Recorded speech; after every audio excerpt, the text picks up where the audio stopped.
Land জিহাদ, লাভ জিহাদ আর বলপূর্বক ধর্ম পরিবর্তন করার বিরুদ্ধে কঠোর এবং কঠিন আইন এই সরকার আনবে। যে মাইনরিটি কমিউনিটি মানেই তারা লাভ জিহাদ করবে, তারা এইভাবে কনভার্ট করার চেষ্টা করবে, যেটা আদতে কিন্তু নয়।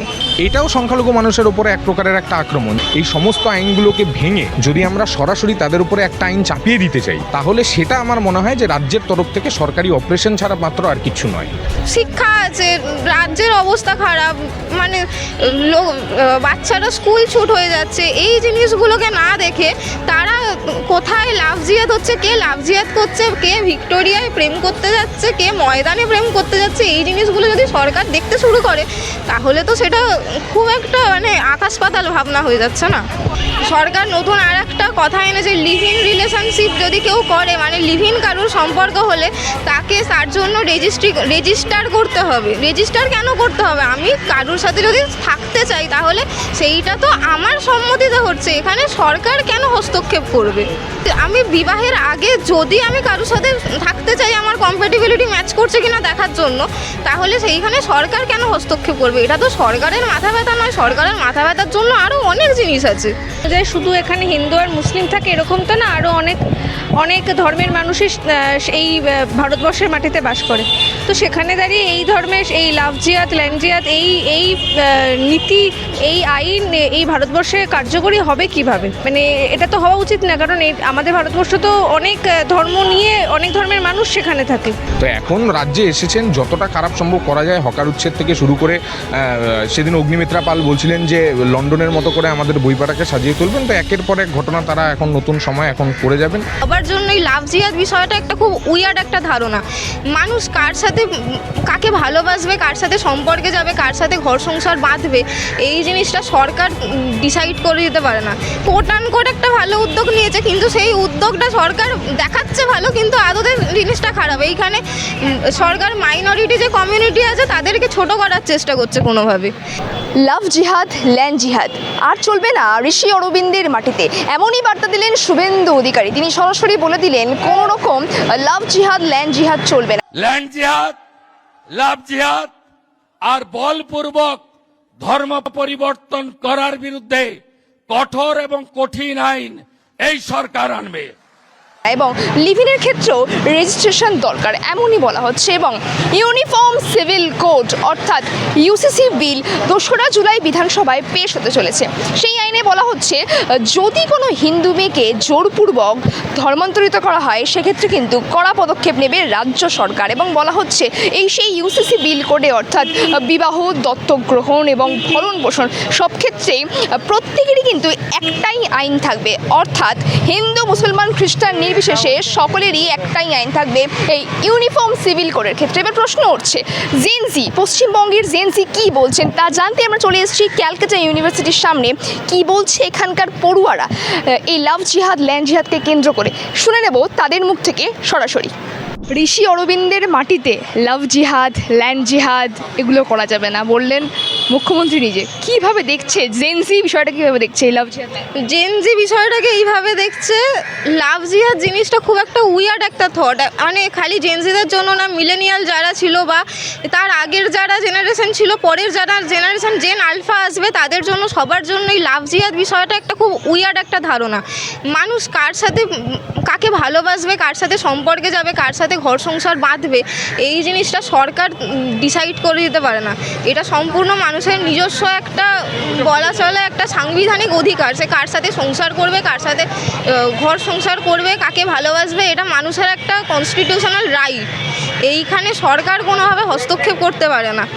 সরকার নতুন আর একটা কথা এনেছে, লিভ ইন রিলেশনশিপ যদি কেউ করে, মানে লিভ ইন কারোর সম্পর্ক হলে তাকে তার জন্য রেজিস্টার করতে হবে। রেজিস্টার কেন করতে হবে? আমি কারোর সাথে যদি থাকতে চাই তাহলে সেইটা তো আমার সম্মতিতে হচ্ছে, এখানে সরকার কেন হস্তক্ষেপ করবে?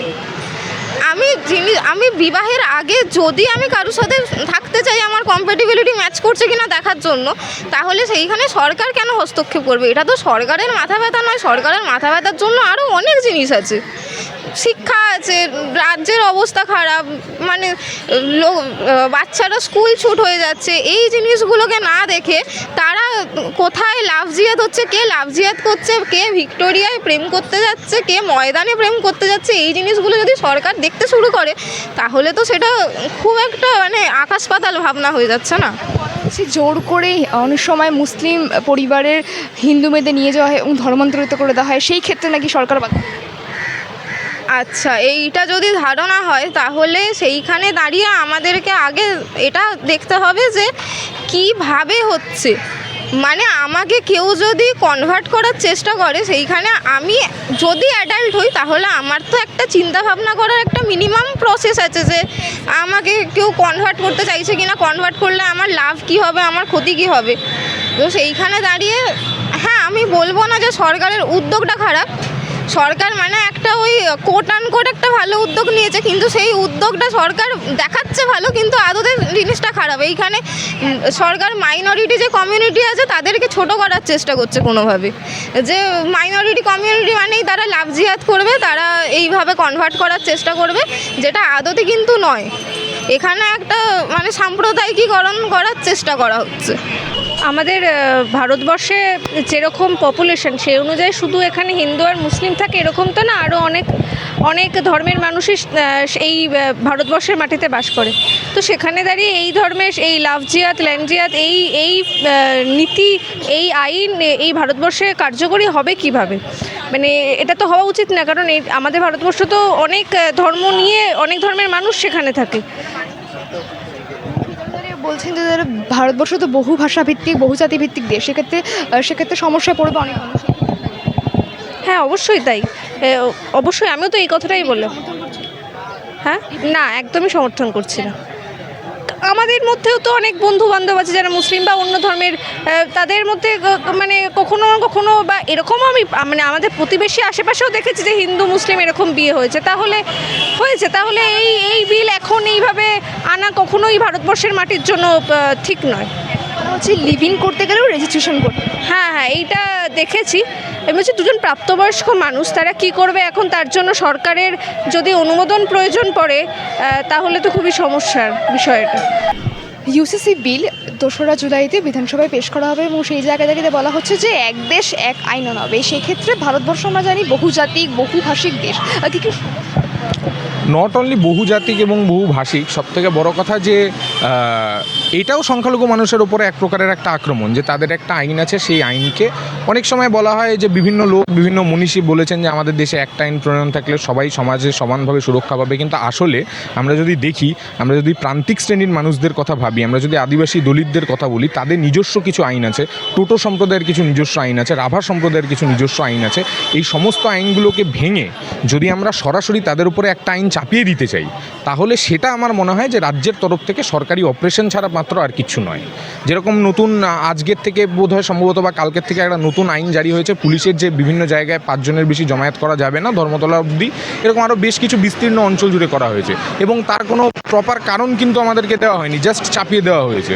তো এখন রাজ্যে এসেছেন, যতটা খারাপ সম্ভব করা যায়, হকার উচ্ছেদ থেকে শুরু করে সেদিন অগ্নিমিত্রা পাল বলছিলেন যে লন্ডনের মতো করে আমাদের বইপাটাকে সাজিয়ে তুলবেন। তো একের পর এক ঘটনা তারা এখন নতুন সময় এখন করে যাবেন।